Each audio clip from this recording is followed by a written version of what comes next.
Me llamo Tamara Ramírez. Tengo 63 años. El Día de Acción de Gracias siempre había sido mi fecha. El único día en que todavía creía que podía mantener unida a la familia con un pavo perfectamente asado y el ritmo conocido de las tradiciones de siempre. Esa tarde en Guadalajara, yo iba de la cocina al comedor como lo había hecho durante décadas, rellenando las fuentes, acomodando las servilletas, asegurándome de que todos se sintieran atendidos. Leonel estaba sentado a la cabecera, cortando el pavo como si se lo hubiera ganado a pulso. Su esposa, Araceli, grababa clips cortitos para sus redes entre cumplidos exagerados sobre la comida. Mi cuñada y su marido ya iban por la segunda copa de mezcal.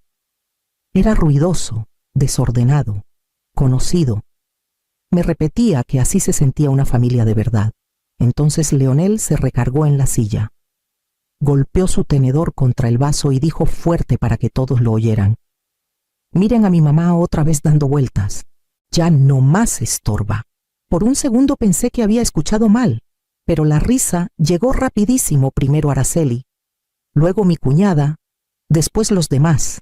Hasta los primos que se escondían detrás del celular sonrieron con malicia. El sonido se regó por la mesa como calor de un comal recién prendido. Nadie se dio cuenta de que yo me había quedado quieta. Ahí estaba yo, con el trapo en la mano, viendo la cara de mi hijo mientras se reía de su propio chiste. Sus ojos brillaban como cuando era niño y me enseñaba algo de lo que estaba orgulloso. Pero ya no había nada inocente en cómo me veía. Había diversión, desprecio, una seguridad que decía que él sabía que yo me iba a reír con ellos, como siempre. Algo dentro de mí se tensó, como si un hilo que llevaba décadas de cenas, quehaceres, madrugadas de emergencia y perdones que nunca se pidieron hubiera llegado a su límite. Nadie preguntó si estaba bien. Nadie vio que me temblaban las manos. Dejé el trapo y me aparté de la mesa. El cuarto siguió girando sin mí, sillas que raspaban. Más mezcal que se servía. Alguien pidiendo más mole. Caminé por el pasillo. Me puse el abrigo. La puerta principal se cerró detrás de mí, con una suavidad que sonó a final de algo que ni cuenta me había dado que ya se estaba rompiendo. Afuera la noche estaba fría y quieta. Me quedé parada unos segundos, dejando que el aire se acomodara en mis pulmones antes de caminar al coche. No sabía a dónde iba, solo sabía que no podía volver a entrar. Me quedé sentada en el coche afuera de la casa, con las manos todavía temblando por la risa que dejé adentro. El motor ronroneaba bajito y en ese ruido viejo subieron recuerdos como si hubieran estado esperando nada más una grieta para colarse. Crié a Leonel sola, después de que mi marido murió cuando él tenía 9 años. Trabajaba doble turno de día en la clínica, de noche acomodando anaqueles en el súper. Él se sentaba en la mesa de la cocina con la tarea abierta y me decía: «Ma, te ves cansada. ¿Quieres que te haga un té?». Nunca le salía bien, pero yo me lo tomaba igual, fingiendo que me ayudaba. Esos eran los años en que se pegaba a mí cuando tronaba fuerte, diciéndome que qué bueno que ya había llegado. Los años en que me pedía que me quedara con él, nomás hasta que me duerma, y yo siempre me quedaba, aunque tuviera que levantarme a las 3 para abrir la clínica. Pero en algún punto, entre su primer trabajo de verdad y su primera novia seria, algo cambió. A los 22 se paró en la puerta con un montón de ropa sucia y dijo: «Deberías estar agradecida de que todavía te la traiga. La mayoría de los de mi edad ni se molestan». A los 26, después de que le di de cenar, tras un día largo de trabajo, murmuró: «Podrías al menos intentar cocinar algo más sano». Y cuando se fue a vivir con Araceli, le dijo a ella en voz que yo oyera: «Mi mamá necesita que le digan qué hacer. Sin horario se desarma». En ese entonces me reí. Pensé que las mamás estábamos para aguantar esos cortecitos, sentada ahí en el coche. La verdad se me acomodó despacito en el pecho. Yo le había enseñado a apoyarse en mí para todo, pero nunca le enseñé a verme. Manejé sin rumbo hasta que el dolor en el pecho aflojó lo suficiente para respirar. Cuando dejó de temblarme todo, me acordé de la plática que había encendido todo unas semanas antes. Estábamos en la sala de Leonel y Araceli, viendo la tele a medias. Cuando solté casi con pena, encontré una casita antigua en venta en Guanajuato capital. Estaba pensando, a lo mejor un día la hago posada. Leonel soltó la carcajada primero. Ma, si apenas usas el correo, un negocio, no es realista. Araceli sonrió por encima de su copa. Está bonito que quieras un proyectito, pero esas cosas necesitan administración de verdad, inversionistas de verdad. Tengo mi certificado de hospitalidad, dije bajito. Lo saqué a los 45. Clases nocturnas.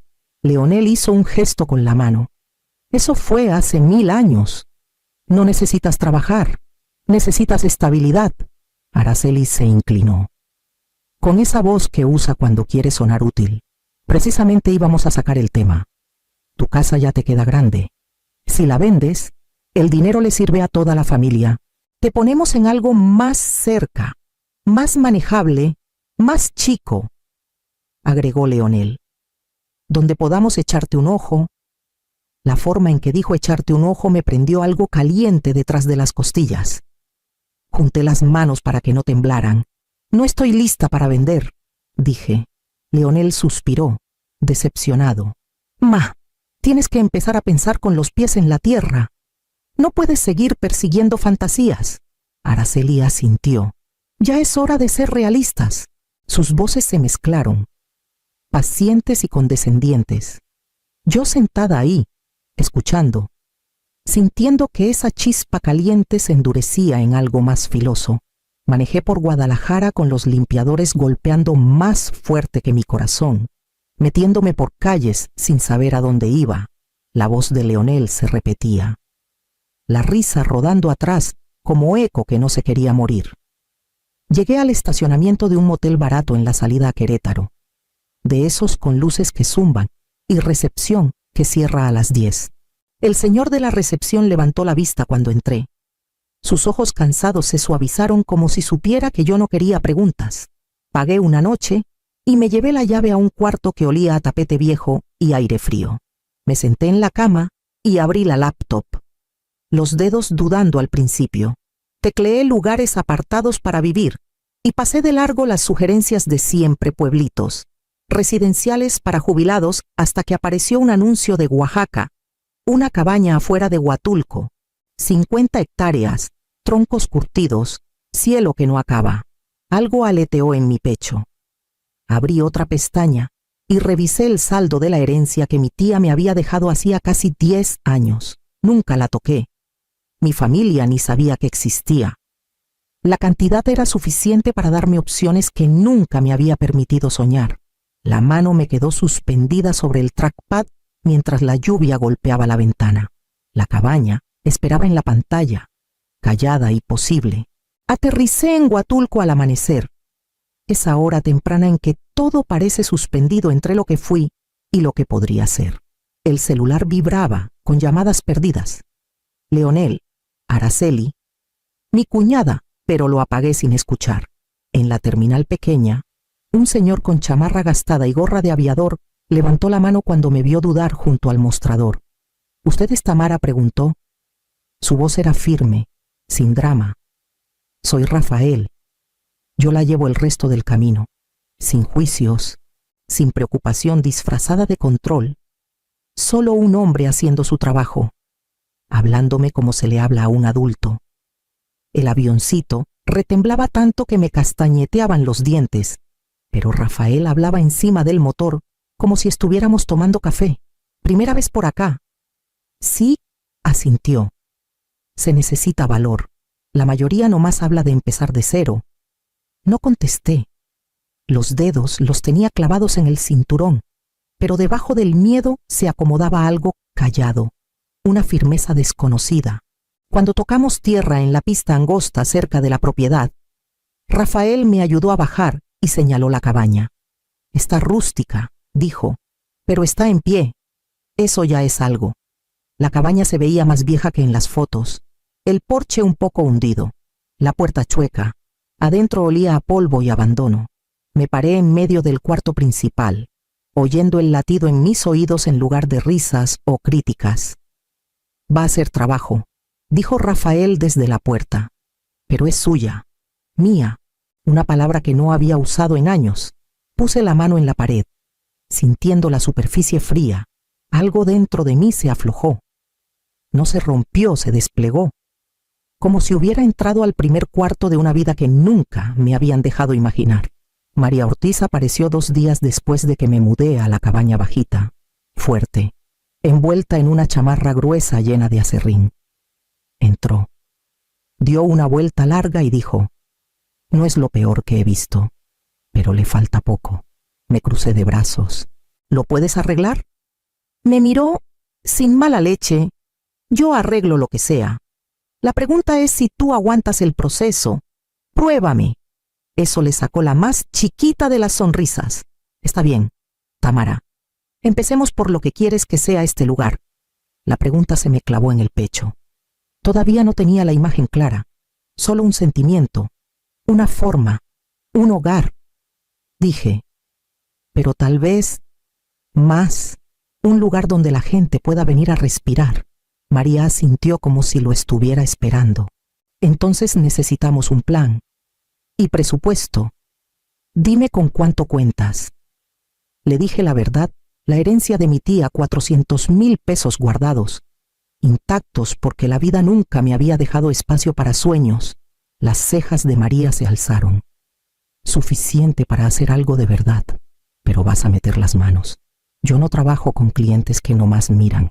Toda mi vida he hecho por los demás». Dije: «Puedo trabajar». Me tendió la mano. «Entonces vamos a construir». Al día siguiente conocí a June Kavik, que subía del lago con 2 perros de trineo atrás. «¿Tú eres la nueva?», preguntó, apretándome la mano con la seguridad de quien sobrevive inviernos sin quejarse. «Supongo. Yo llevo turistas, cazadores, a veces maridos perdidos que creen que se guían por instinto». Resopló. «Me enteré que te quedas». «Sí». «Entonces vas a tener que aprender más que plomería». Señaló hacia los árboles. «Vente». June se volvió algo que nunca esperé a alguien que enseña sin juzgar. Me mostró cómo cortar leña bien. «Tu postura está mal». Otra vez. Cómo reparar un tubo congelado. Cómo leer el cielo cuando se viene bronca. Algunas lecciones dolieron más. Una noche un zorro se metió a la despensa porque olvidé el pestillo. Un tubo reventó porque no calculé el frío. Me corté la palma tratando de arreglar una bisagra yo sola. María arregló la bisagra. June me curó la mano. «Tú sigues intentando», dijo June mientras aseguraba la venda. «Eso es lo que cuenta». Mientras la cabaña mejoraba, también la idea que se me iba formando mitad sueño, mitad plano. Un lugar donde la gente viniera a respirar, a encontrarse otra vez. No una casa, un refugio. June siguió mi mirada hacia el lago. «Estás pensando en algo grande». «Puede ser». «Qué bueno», contestó. «El mundo lleva mucho tiempo subestimándote». La primera llamada llegó mientras María y yo discutíamos el grosor del aislante. El celular no paraba de vibrar hasta que salí a contestar. «Mamá, ¿qué es esto?». La voz de Leonel me pegó como bofetada. «¿Estás en Oaxaca, sola?». «Sí». «¿No le dijiste a nadie?». «No creí necesitar permiso». Un resoplido fuerte. «Esto no es gracioso. Araceli dice que estás teniendo un episodio». A lo lejos escuché a Araceli sisear. «Pregúntale por las cuentas». «Estoy bien», dije. «Y las cuentas también». «Eso no tranquiliza». Soltó. «Mira, nomás vuela de regreso. Hablamos en persona». «No hay nada que hablar». La segunda llamada llegó esa misma tarde. «Mamá, esto ya es serio», dijo Leonel con la voz tensa. «Araceli cree que alguien allá te está manipulando». «¿Quién es esa contratista?». «Esa tal June. No conoces a esa gente. Las conozco mejor de lo que crees. Estás siendo imprudente», dijo. «Vendiendo la casa, vaciando cuentas. Usé mi propia herencia». Silencio. Luego, más frío. «Ese dinero era para la familia». «Es para la familia», dije. «Para mí. Yo también soy la familia». La tercera llamada temblaba de coraje. «Estás arruinando todo. Araceli dice que si te pasa algo vamos a tener que lidiar con el desastre financiero. Danos tus contraseñas del banco para monitorear. No. Mamá, no seas niña. Colgué. La cuarta llegó al amanecer. Mamá, por favor. No quise gritar. Ahora la voz le temblaba. El miedo colándose al fin. No más dime que vienes para la casa. No. Aspiró como si le hubieran dado un golpe. Si no regresas, voy a tener que meter abogados. Miré la escarcha juntándose en la ventana y apreté bloquear. El silencio que quedó después fue el primer aire de verdad que respiré en años. La apertura suave fue chiquita. Nada más 3 huéspedes que llegaron una tarde fría de abril. Bajando del hidroavión con sonrisas inseguras. Me sequé las manos en el pantalón antes de recibirlos. Bienvenidos, dije, tratando de que no se me notara el temblor en la voz. Soy Tamara. Gracias por ser los primeros. La señora más grande, Clara, me tomó la mano y la apretó. Este lugar ya se siente importante, dijo. Hay lugares que hacen eso. Su seguridad me calmó más de lo que ella sabía. Adentro, mientras María revisaba el calentador por última vez, les enseñé sus cuartos. Cada cumplido pegaba en un lugar que tenía tapiado desde hacía años. Tienes un toque increíble, dijo Clara, pasando la mano por la colcha que yo había elegido. Esta vista es de no creer, agregó su esposo. Esto está mejor que todo lo que prometía Internet, dijo el tercero. Después de la cena, Clara preguntó, ¿por qué lo construiste sola? Dudé. Luego dije, porque nadie creyó que pudiera. Ella asintió despacio. Parece que les demostraste que se equivocaron. Esa noche la encontré en el porche grabando la aurora con el celular. ¿Te molesta si lo subo?, preguntó. La gente necesita ver lo que hiciste aquí. Me encogí de hombros. Si quieres, para la mañana. Su video ya era viral, cientos de miles de vistas, miles de comentarios, mensajes inundando la bandeja. María silbó. Pues Tamara, parece que ya estás en el negocio. Jun me dio una palmada en el hombro. Te lo dije. Lo auténtico reconoce lo auténtico. Pero la alegría duró pocas horas. Al mediodía llegó un correo de un despacho en Oaxaca capital. Petición de tutela temporal. Presentada por Leonel Ramírez. Motivo, juicio disminuido. Solicitud, control de mis bienes. Se me enfriaron las manos. Jun leyó por encima de mi hombro. Cree que te lo va a quitar. Cerré la laptop. No. Dije bajito. No va a poder. El día de la gran apertura sentí como si estuviera pisando un puente que había armado tabla por tabla, muerta de miedo de que se cayera. Segura de que no tenía otra que cruzarlo. Los huéspedes llegaban de 2 en 2 o en grupitos, tomándose fotos del lodge, elogiando los cuartos, estrechándome la mano como si yo siempre hubiera pertenecido al mando. Entonces, una voz conocida cortó el murmullo. ¿Mamá Leonel estaba en la entrada? Con las manos en los bolsillos como si fuera él quien me recibía en su propiedad. Su sonrisa parecía ensayada, de vendedor que quiere suavizar el remate que ya trae decidido. Quise darte la sorpresa. Dijo, pensé que querrías a tu familia aquí en tu gran momento. Jun, a mi lado, cruzó los brazos. María dejó de martillar en el pasillo. Ninguna lo saludó. Forcé la voz firme. ¿Qué haces aquí? Leonel, apoyarte, dijo alegre. Y ayudar, claro. He estado pensando. Tal vez yo podría llevar la parte del negocio. No tienes por qué estresarte. No estoy estresada. Se acercó más. Tienes 64. Mamá, todo esto de Oaxaca es mucho. La gente se abruma.